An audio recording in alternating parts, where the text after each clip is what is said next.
This is your spiritual game plan, and I am your host, Sherry Fletcher. Change, it happens to all of us. You've invested your time and energy into an important role, sometimes for years, and then suddenly it's time for you to move on. Maybe you've worked hard on a dream, and now your path is taking a new turn, but the dream isn't going with you. Perhaps you've raised your kids and they've moved on, but now your empty nest is filled with parent care. Or maybe you're in the middle of diaper changes and laundry piles. If you find yourself asking questions like, where do I fit in anymore? Am I even relevant? How do I find my purpose now? You are in the right place. This is a show for women in a season of transition. I believe that while your roles in life will change, your purpose is eternal.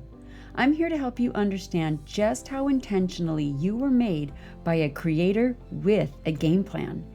Through interviews and inspirational guests, we'll discover ways to help you unlock the purpose God placed in you, develop a game plan for your life calling, and embrace the intentional masterpiece you were created to be.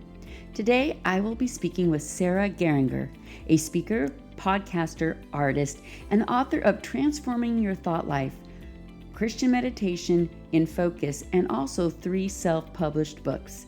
Sarah is the host of the podcast Heart in a Drawer, which ministers to adult children of divorce. And today she will be sharing her experience as a child of divorce, how it has affected her into adulthood, and how God led her to minister and come alongside other adult children of divorce.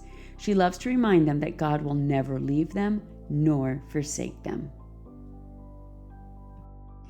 Sarah, thank you so much for taking the time to join me. How are you today? I am doing great, Sherry. I'm glad to be here with you.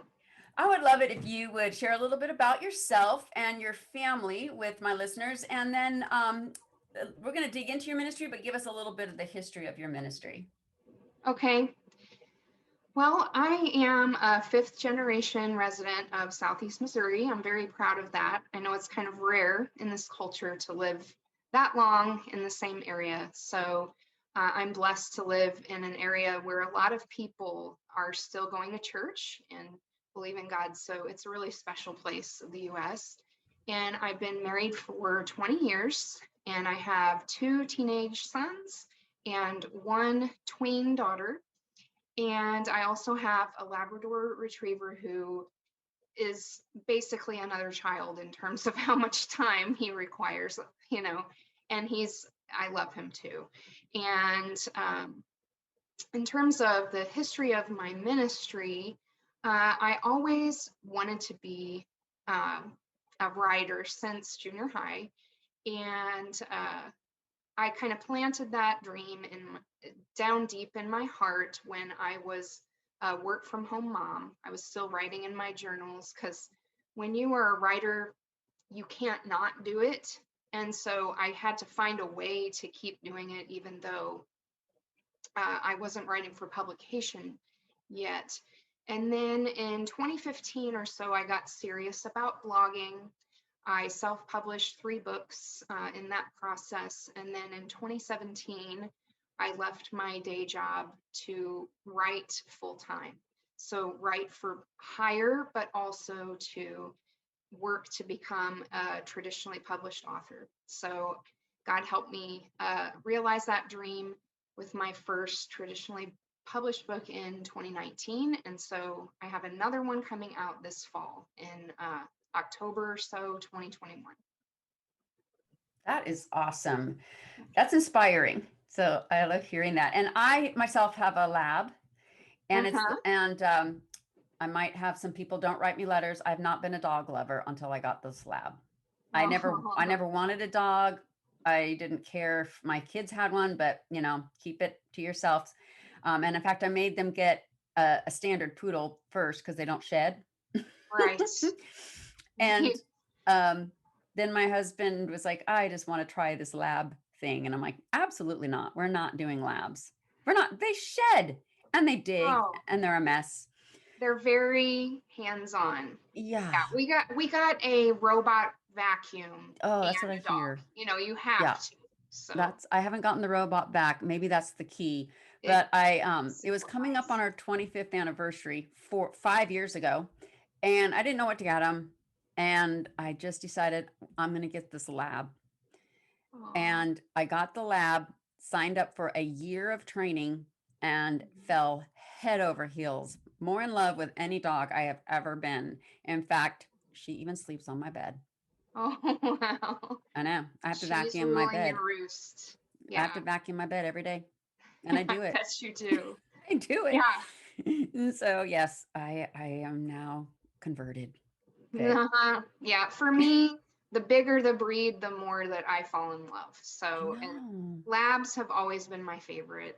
When I was a kid, every birthday, you blow your candles out and you wish for something. I wish for a dog. So I'm totally a dog person. We do have a cat, but she's living the cat's paradise life. We live in the woods. And so Mm. she's out there mousing every day. She's an outdoor cat because my husband said it's the cat or me living inside. So I had to pick him. I'm with your husband on the cat issue. I had one when we lived in Washington. It was a barn cat, Hmm. but since moving to Tennessee, we no cats. Hmm. But so we aren't here to talk about pets, although we could for a long time.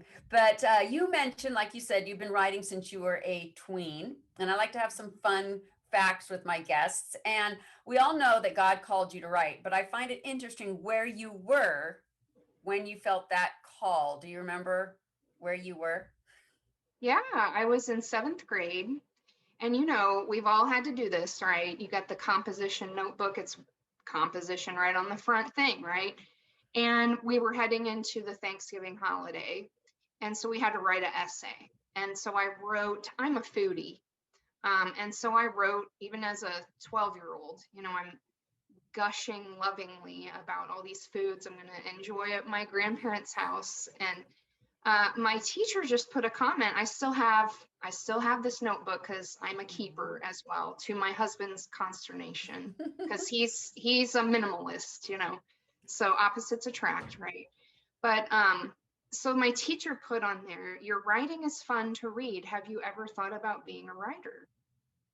I was like, well, no, because when I was very, very young, uh, 3 years old, I was an artist. I wanted to be an artist.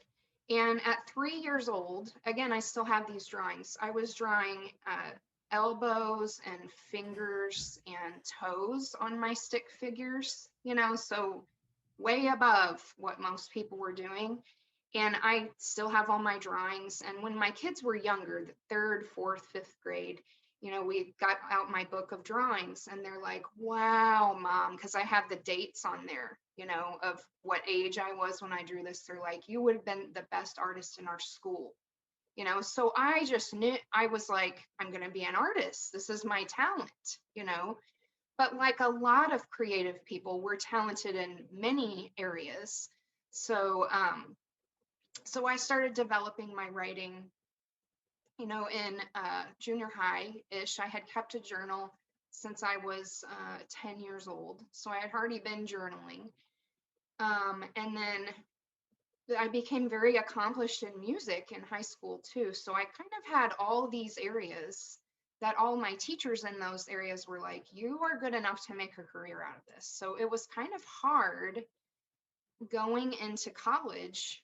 What can I do? And I remember I had a private flute instructor, and she said, you cannot do all these three. No one can, there's not enough energy, for you to be an artist and a writer and a musician for a living. It's not going to be possible. So I picked English and art as a double major. And that's what I got both of my degrees in. And that's really my primary avenues of what I work in today. So I also beat those odds, because I think a lot of 18-year-olds go to college and really aren't sure about what they want. But I knew from when I was very, very young what I really loved, what I was really passionate about. A lot of my teachers, many of my teachers in high school and college said, you need to teach. You've got to teach. You've got so much to offer. And I said, I don't want to teach. I look at teaching as a calling, and that's not my calling. My calling is to be a creative, and that's a very worthy calling, but that's not my calling. But it's weird how now I think I'm teaching sort of in my YouTube videos. I do some coaching for Christian creatives. So I am teaching, but not in a classroom setting, and it's just interesting how God has woven all of these things together in his story for me that he saw all the way at the beginning. Yeah, and that actually answered the second question, one that I ask every guest is, looking back in your life, how far back can you go to see the very purpose you are living out today and who you have always been? And so unless you want to share more on that, I would like to twist it in, we can see your creativeness in who you've always been. But on the topic of today, how do you see God having used that very gift that he planted in you to talk about even the topics that we're going to share today? Well, one of the topics we're going to talk about is newness of life and trusting God in times of transition. That was my second self-published book. And this year, 2021, over Christmas break, I read this amazing book called Sacred Rest by Dr. Saundra Dalton Smith. And she talks about we need different kinds of rest. We don't just need better sleep, which most Americans do need better sleep, right? But we need different kinds of rest. And I was really drawn to her topic of creative rest. And she was talking about if we use our brains all day, then we need to do something with our hands, or maybe even our mouths, singing or music or something else to replenish ourselves in that area where we're draining ourselves in a happy way, but we're still draining ourselves. And so what I thought about, I've also heard this principle that's been made popular by Malcolm Gladwell, in that you need 10,000 hours of experience to become an expert in anything. And so I knew from being a writer, professionally published author, I know I've gotten 10,000 hours doing that. But 20 years ago, I graduated with my BFA in graphic design and illustration. And I picked that major because I knew I could get a job doing graphic design. I'm in the Midwest in a small town. I don't live in New York City. I don't live in Chicago. I needed to be able to get a job when I graduated, and I didn't want to teach. So I got graphic design as the safe choice, but my love was in the fine arts, the illustration, And so after I got back home from Christmas break, I thought, I am going to start making art again with my hands. I'm going to do this every Sunday. My daughter and I, she's 12 years old, she likes to make art. We sit down on Sundays as part of our Sabbath, and we do Art Sunday. And so we do creations together, and it has been amazing. That I'm tired. Most of us are trying to use the weekend to relax and kick back, and it's amazing how 45 minutes of sitting down and making something with pen and ink or marker or paint gives me this huge energy boost that lasts for a couple days because I'm pouring in. And so I feel like that has been my focus in the last 6 weeks or so for Newness of Life, kind of revisiting this talent that I have. I don't want to keep buried. The parable of the talents has always really resonated with me, and I don't want to keep that talent buried. I want to go invest it, and I think now is a good time for me to do that. That's wonderful. Dr. Saundra Smith was my very, very first podcast guest. Wow. Yeah, Awesome. I love that book. That book was really helpful for me as well in understanding rest. Yeah. So yes, we are talking about transitions in life, newness in life, and one of the reasons that you're one of your messages that I want to talk about today that is so important for many women in transition or have been through a transition is divorce. Right. And you are very brave and vulnerable to talk about a topic that is painful and also could possibly be more hurtful by judgment Correct. from. Yes. And so you come from a home of divorce, and one of the ministries that God has placed on your heart is to discuss this and share this and bring awareness to this. And so you say that you have found many resources for people who are divorcing and for children whose parents are divorcing, but there are very few resources for adults of divorce. Though we deal with, and you guys deal with the fallout of parents' divorce for the rest of your life. And I have adult friends of divorce. It's true, there's just not much out there for them. So give us a little bit of history, your history with divorce, and the podcast that you have for adult children of divorce. Yeah, so my podcast is called Heart in a Drawer. And that was based off it's in one of my episodes, my earlier ones, it was a counseling appointment I went to. And my counselor said, you've got a decision to make and it's going to cost you either way. And as soon as I got in the car, I knew, and I cried. And then I got home and I saw the picture of this person that I had to grieve this loss. And I put it in a drawer.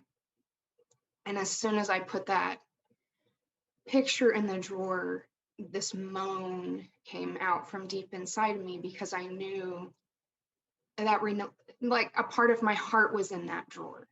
So that's the whole kind of premise that I think adult children of divorce deal with. There is a part of us that's tucked away where no one else sees because it's a hurt that never goes away. Now, my parents divorced when I was 4, and then my dad divorced again when I was 22.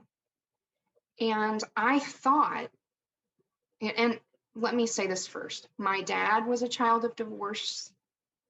I married another child of divorce, so I have seen generations of this.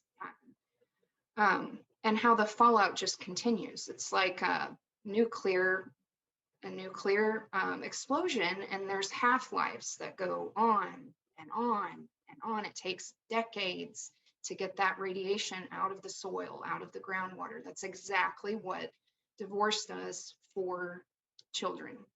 And I need to say this right now. I have not been divorced myself, but I've been right up to that cliff.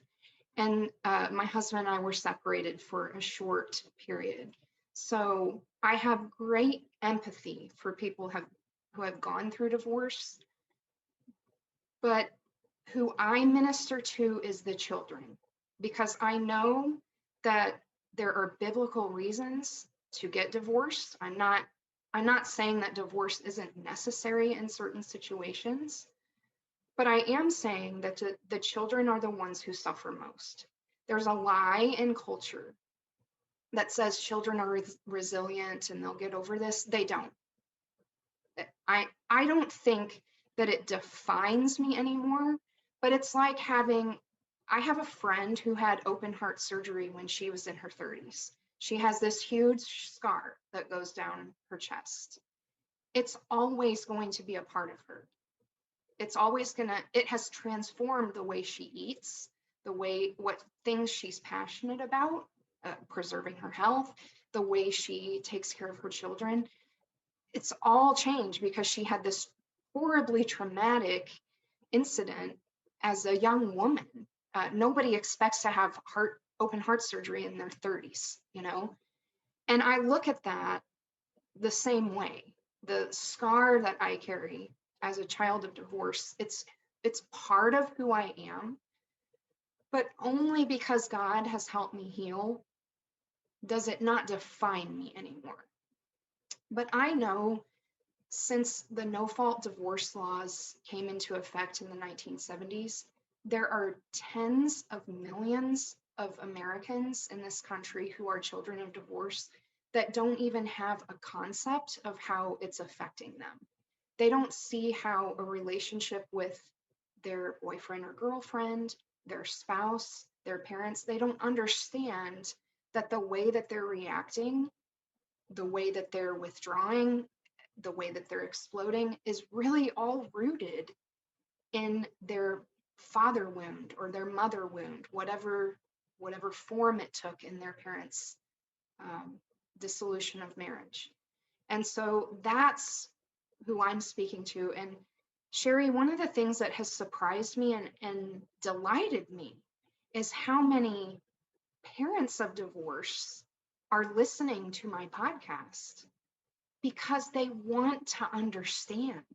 If more parents did that, we'd have half as many problems in our country as we do today. Because I think that in one of the recent episodes that I had, it was talking about fighting selfishness in marriage. I've been in a marriage series in February. And I said, without exception, every single divorce that's occurred has become out of selfishness. And so a lot of those parents stay stuck in kind of a pattern of selfishness. After they get divorced, they want to feel happy again because they've been so sad. They want to start dating again. They want to carve a life for themselves if they've been abused, if they've been held down for years. I mean, I get that. I'm married. I understand how that feels. I've been married in a really difficult marriage. I can empathize. But I am saying your children need you. Your children need you as the anchor in their lives as they're overcoming this trauma. And the more empathetic and understanding you can be, the better you can equip them to avoid divorce in their own futures. So it's a very complicated subject. The reason I do it as a solo podcast is because I feel like it's such a private pain that I just want to be that friend that comes and sits with that person and talks with them. They can go listen to counselors. I love Dr. Henry Cloud's daily show, Monday through Friday. I love it. Soak it up like a sponge. So you can go find that stuff.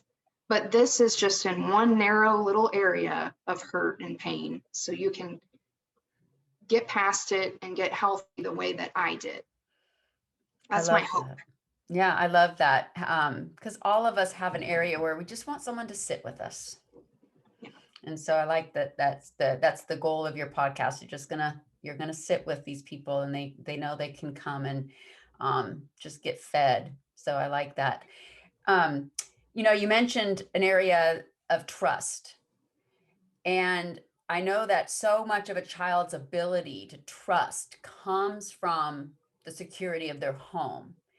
And, today, I want to look at the different areas where your trust was broken, and also how relying on God's promises and the word helped you with that trust. So what advice would you give to a listener about, how to place their trust in God, even when that trust has been broken in a divorce?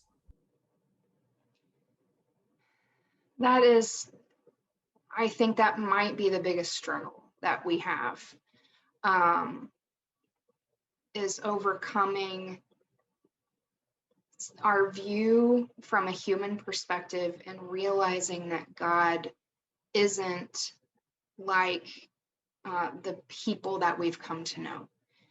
I mean, in one sense, of course he is. Jesus was the Son of Man and Son of God. So he does empathize with everything. The Bible tells us that he understands all our temptations and he's felt all of our feelings. He gets it. So that's the good side of it. But the other side of it that we have to lean into with faith is studying God's character and seeing how his character doesn't change. And is not against us, it's always for us. And when we can study that and lean into that, I think it can start us healing from those wounds that we've experienced because of broken trust. So I have a photographic memory. And my first memory is when I was 16 months old. So strong memory runs in my family, actually.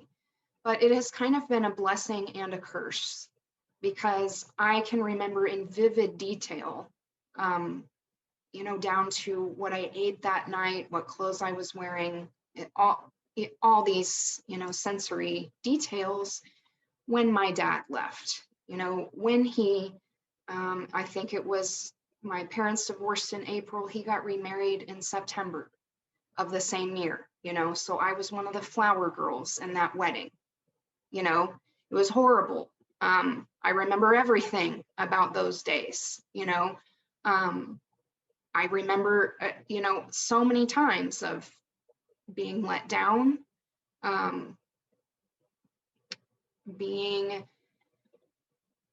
in situations that I didn't feel safe. And I mean emotionally safe. I don't mean physically unsafe. My dad was a worldly person. I think he would say that. I don't feel like I'm dishonoring him by saying that. And so the kinds of things we would watch on TV made me very uncomfortable as a 6 or 7-year-old.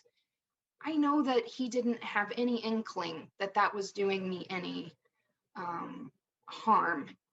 I know he didn't, but it did. It made me feel very uncomfortable. And so the trust, it wasn't just about one single issue. It wasn't just about the day that he walked out the door. It was over and over and over again of like, this is not someone who I feel completely emotionally safe with. And so by the time that I get into my mom remarried when I was 13. So that was a huge transition that I faced. And at the very same time, I was leaving my private school of 24 kids that I had been with since first grade and going into the public school of about 285 students in my class. So there are kids that do better in private school versus public school. I was one of those kids. Academically, I was fine. I was in the top 3% of my class, but socially it was a culture shock for me because I'm not the only kind of person that experiences that. I actually worked at a private Christian high school, so I get that some kids just do better in those kind of environments. I didn't have that option when I was young, so I had to go to the public school.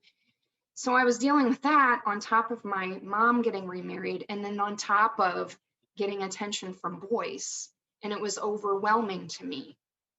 And I was filtering attention from boys through this broken image of men that had been developing for years and years and years. And so that was not favorable to any kind of romantic relationships for me. I was like, I'll be friends with you, but you are this far away from me, and it didn't mean that I didn't date, but the few dating relationships I had were all this far away, and that doesn't work,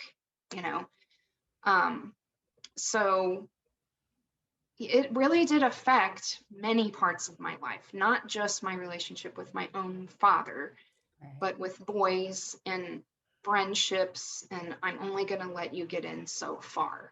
That's how I was when I was a teenager. Yeah. And affecting your marriage. I've seen several of my friends when I was growing up who went through divorce with their parents really believe that they could fix everything once they got married. Like they were looking for another kind of a male to fill that void. Yes. I don't know if that's what you experienced, but how did that play out in your life? And then how did it affect your marriage? Yeah, that was a difficult time.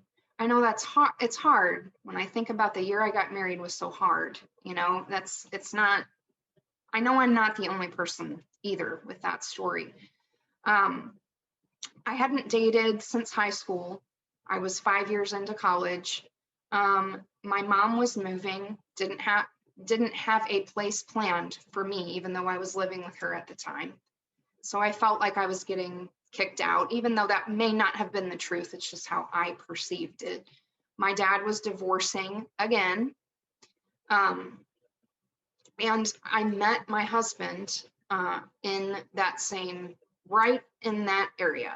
In February 2000 is when I met my husband. And we fell madly in love, like kind of sick in love. If you've ever, known someone like that, he had just had one of his friends in his group of guys that he was with had died of leukemia at age 28. And so he was coming off of a trauma. I was in this storm in my family, thinking I might have to drop out of school to afford, getting my own apartment, just a lot of flux.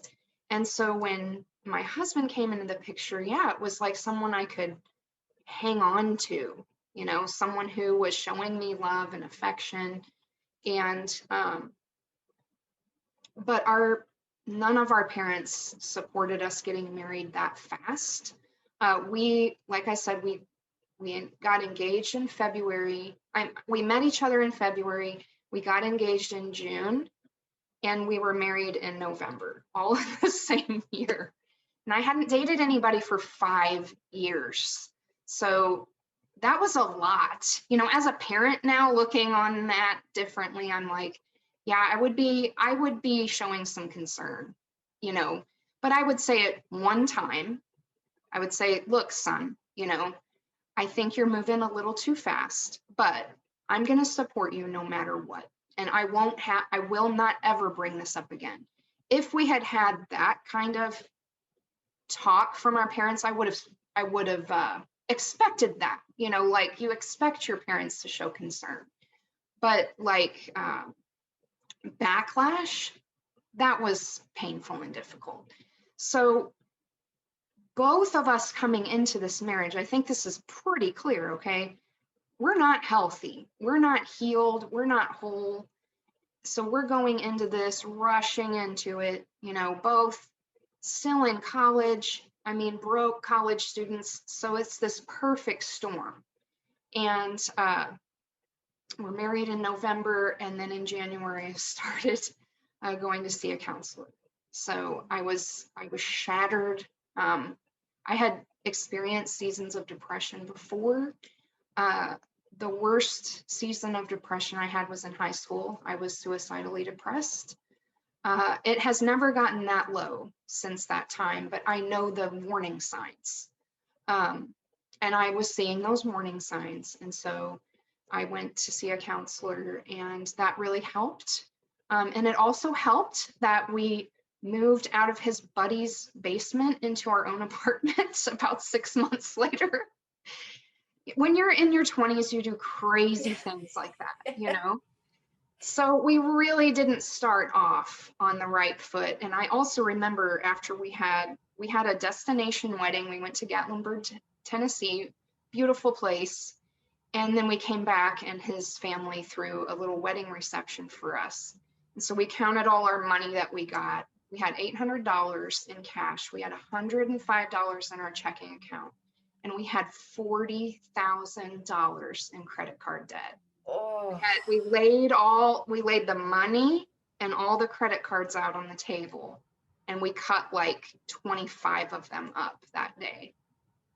So it was this, not only the emotional junk that we had to deal with, we had this financial weight on top of us. It was depressing. So I was glad that the counselor did a sliding scale for me. So I think they gave me a deal of like, it was $25 or $30, which is an amazing bargain. yes. But it was worth every penny. for those few months. Yeah, God was providing for you. Yeah. So you mentioned, like you mentioned earlier, you hear people say, "Oh, we're getting divorced amicably. We've got, my parents are amicably divorced," and that is nice if they're friendly. That is a huge help. But whether it's amicable or not, there's, like you said, there's going to be fallout. And I think at any age, a child that is going through divorce feels shortchanged. Mhm. And I listened to a podcast recently that you talked about Matthew 7, verses 7 through 11, and how that helped you with this belief that you were shortchanged. And you've also combined that with this familiar Jeremiah 29:11. Mhm. And so if we're told God has a plan for us, and he loves us and wants to lavish us with all these gifts, how would you explain that to someone who's now having to face their parents divorcing? Well, first, I would just say I affirm your pain. You might be hiding it from the whole world, but I know you're experiencing it because every birthday is going to be different. Every Christmas is going to be different. Every Thanksgiving, every Easter, every 4th of July. Whenever your families get together, you won't have your mom or dad there. Or if you do, like when I have my children's birthdays, it's awkward. You know, it's just awkward. It's not the way that it's supposed to be, you know. And one thing I have really gained from listening to Dr. Cloud and reading all his books with Dr. Townsend and everything is they say that it's okay. Like you need to go through a stage of grieving where you're like, this is not how it's supposed to be. It's not. You can go all the way back to Genesis 2, before sin entered the world, and see this affirmation. This is not what God intended. He intended one man, one woman to be together for life. And when that gets broken for whatever reason, amicable or not, that's your mom and your dad that are not going to be together anymore. And that's a loss. It's a permanent loss. It will never stop. And so you have to take time to grieve that and be angry about it. You need to get angry about it, because if you don't, that anger is going to stay inside of you and leak out. It's either going to explode or passively aggressively leak out or start destroying you inside through depression like it did me. So you've got to find a way to get that worked out. It was safest and best for me to do that in the counselor's office. So I went through that little season of counseling right when we were married. And then from about 2009 to 2013, I spent 5 years going to my counselor's office twice a month. So that was the best. We're talking thousands of dollars and many, many hours of time that I invested. But that was the best gift I ever gave to myself, to sit there and have a professional third party listen to my story and help me take all those pieces apart and then put them back together in a way that made more sense for me as a wife and a mother in control of my story. And I say that, of course, with God's help. I was seeing a Christian counselor, but my counselor was trying to affirm that you can't control that junk in your family. That's continuing. It's rolling on even after the divorces. But you can control the kind of wife that you are, the kind of mother that you are, the kind of mother-in-law that you'll be someday, the kind of all those relationships in the future. That's where you need to put your focus, and that was very empowering to me, because I think it's easy to feel powerless. The younger you are, the more powerless you feel when your parents divorce, but this horrible sense of pain and anger and injustice is swirling around you, and you can't do anything about that. one of the memories I have, so I lived with my mom. My mom had full custody of us, but my dad lived in the neighboring town. So we just saw him on a non-structured basis. So my mom worked tax season. So she was basically working 80 hours a week from January through April. And so we would get passed around to family, friends, good people, people that I loved. It wasn't bad situations, but I needed my mom, you know? And I was probably 10 or 11 years old, and we're at her friend's house. And this was, I mean, it was late in tax season. It was probably April by this time. And I just couldn't take it. And I remember after dinner, um, we had been sitting in the living room and she wanted me to draw her a picture because she still to this day has pictures on her wall that I drew her when I was 10 years old. She's like, do you want to draw me a picture or something? I'm like, no, I could. It's like this weight was on me. And I went to her dining room table and sat underneath it, like in the dark, as a 10-year-old. This isn't a 4-year-old or a 6-year-old, you know, like a 10-year-old knows better. But if a 10-year-old is doing that, there's something really, really, really wrong, you know? And I just couldn't handle the pressure anymore. And being underneath there with those chairs, it was like I was entering a cave almost, you know, and just sitting there shutting down, really. And I remember when my mom got there to pick me up, and my sister that night, she was pretty upset, you know, like, I don't need one more thing to deal with. I get that as a mom. I totally get that, you know. But if you can pick up on those clues, you'll be a lot better equipped to help your child and realize your child needs some help. It's not a reflection on you, you know, it's not because you're doing so poorly as a mom or a dad. It's because your child has their own grief journey that they have to go through after the divorce. And just like us as adults, if we get stuck on a grief journey, we might overeat. We might start smoking. We might cheat on our husbands, you know, like we do those things as adults because we can't hold the trauma inside us, you know. So kids are going to act out too in their own ways, you know.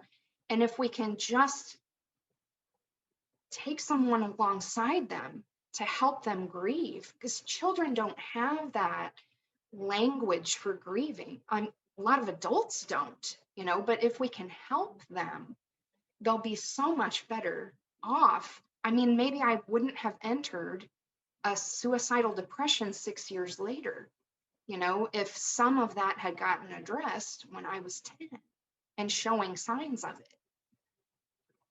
So that's really raw and Yeah. vulnerable, but kids now, my book that's coming out later this year is for teenage girls for ages 13 to 16.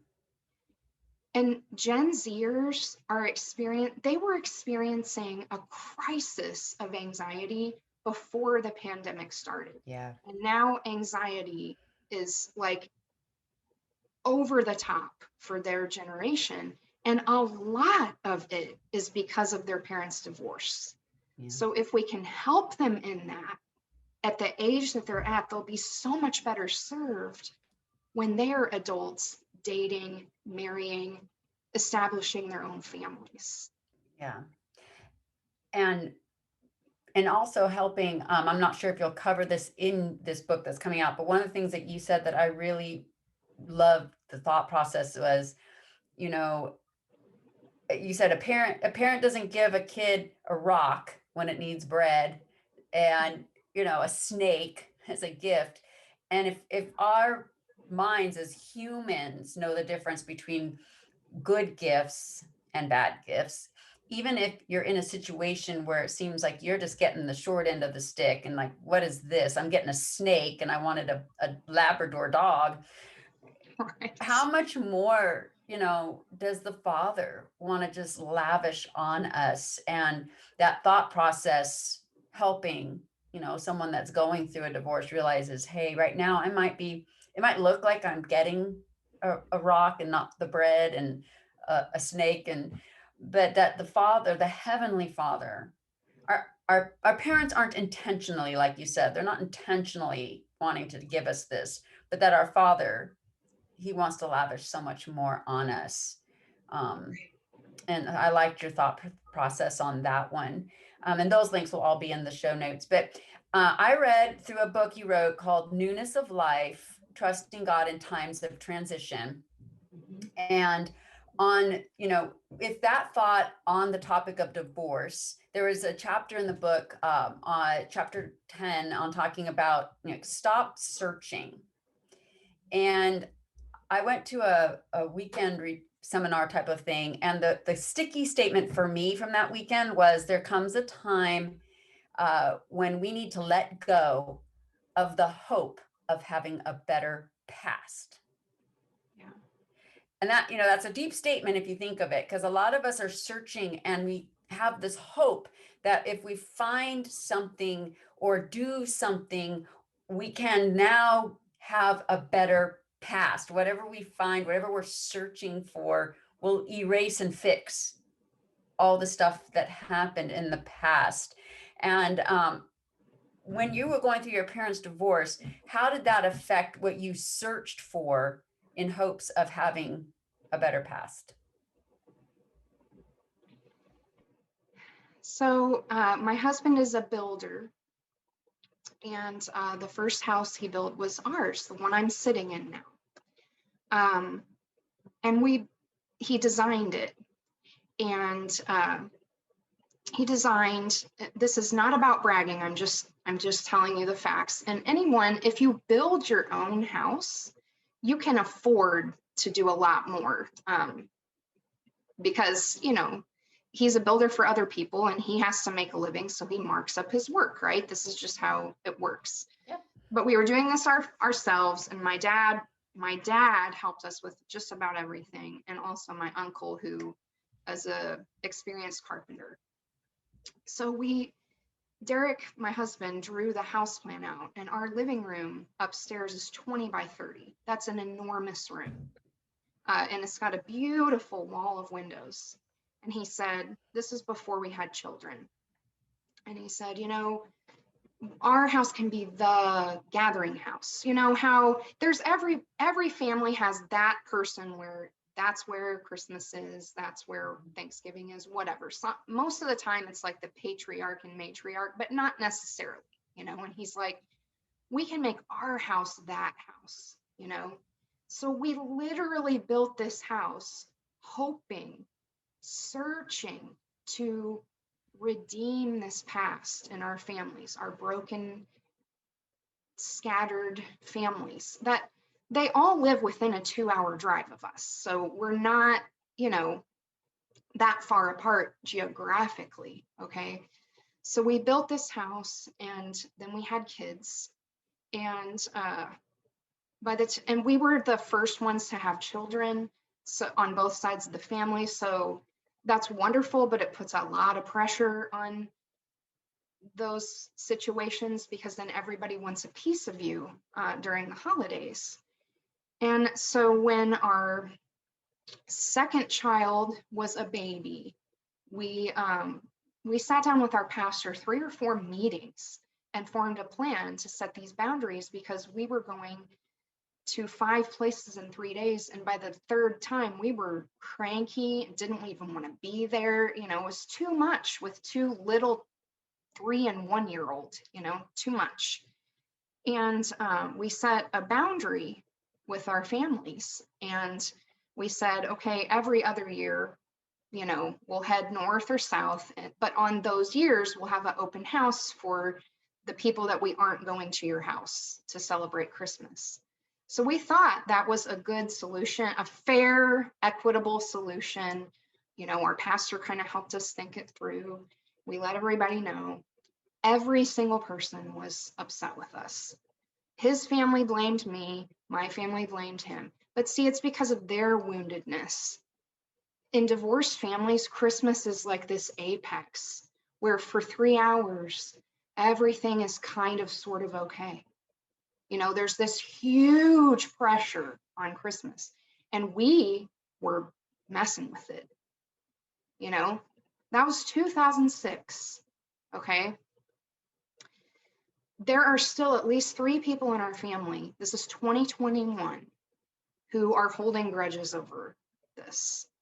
This is how toxic of an environment we have. Not a lot of families are that toxic, and those relationships have fractured because of that. And one thing I learned from the Boundaries book, which has changed my life, I love that book. I recommend it. I bet I've recommended it 100 times. So go get yourself a copy. But it says, yeah, it's great. It says setting boundaries is a real risk. Like, you're literally taking a risk. Someone might cut you out of their will. Someone might stop inviting you. It's legitimately a risk.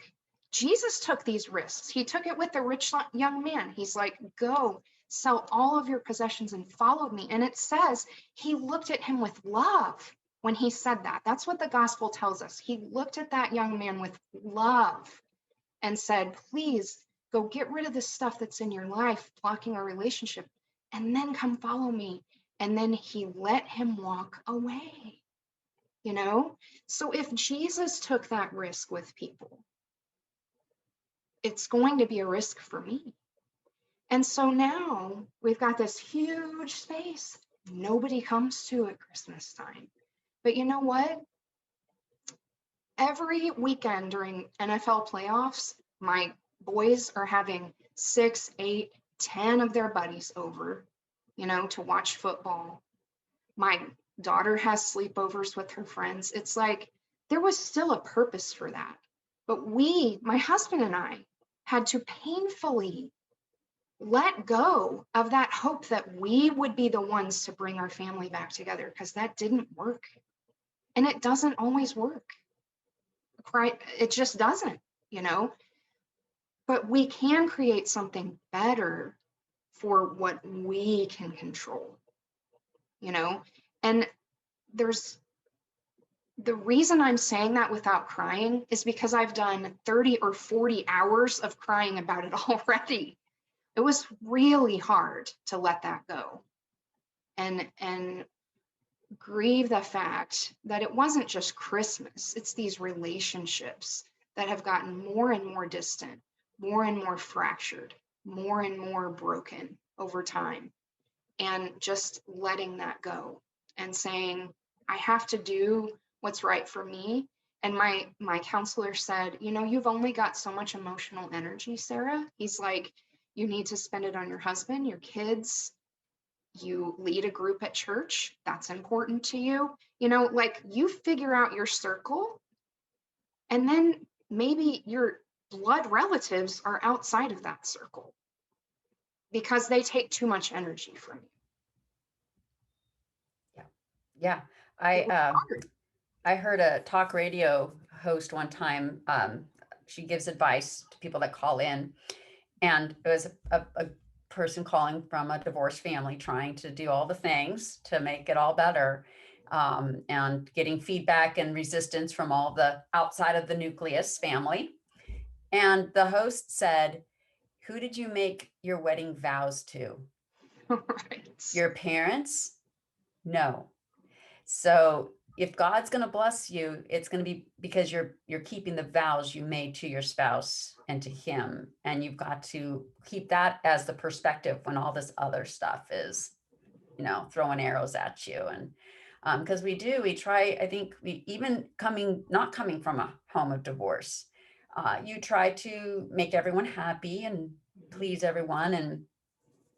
And meanwhile, you're ignoring your kids and your spouse, the people that you've vowed to to serving. So I just want to thank you for taking the time to come and talk with me this morning and to share from your heart and to share, from such a vulnerable place. And before we leave, I just was wondering if you'd give one quick word. You've given so many, but one quick word of encouragement to the listener that just keeps getting let down by their parent and might even be willing on almost to the point where they just want to give up on God.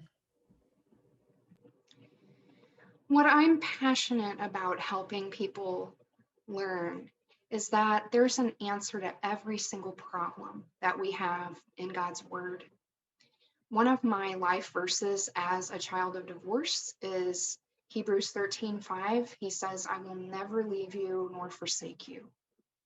And I need that verse. I need that promise. I need that hope, knowing that even if my family members are going to let me down, God's there for me. That's just one verse. There's so many more. There's so many more stories, so much more affirmation in the Bible that you just have to take time to look at, and that's how you can heal. Love that. That is such a comforting verse and so necessary. Thanks again for taking the time and for blessing us. And you guys, all the ways to connect with Sarah and everything we've mentioned in the show today will be in the show notes. So thank you. Thanks for having me. It was great. Divorce is a hard topic to discuss, and so often it is not, which leaves those who go through it in any form feeling alone in their journey. I hope that Sarah's openness was encouraging to you. Ways to connect with Sarah are in the show notes. Have you subscribed to this podcast? If not, please do so. That way you do not miss any up and coming episodes, and I value your feedback. Here's a review I just received. Your message has really hit home with me. I had tears running down my face as I listened to your words of God's love. Thank you so much for working hard. You are lifting up so many women, one person at a time. Then we go forward and try our best to lift up the next person. Now that is a great spiritual game plan. When you leave a rating and a review, it helps to get the word out about the podcast. It also lets me know how I can continue to serve you. During today's episode, did a friend come to mind who you know would be blessed? If so, I would love it if you'd share a link with them. Listeners like you sharing links with others is how this podcast can reach more people. I'd love to have you join my mailing list. I send out a weekly update with more of a personal touch and information about new episodes before they come out. Thank you so much for tuning into Your Spiritual Game Plan, the podcast that helps you understand that God has a plan and you have a purpose in it.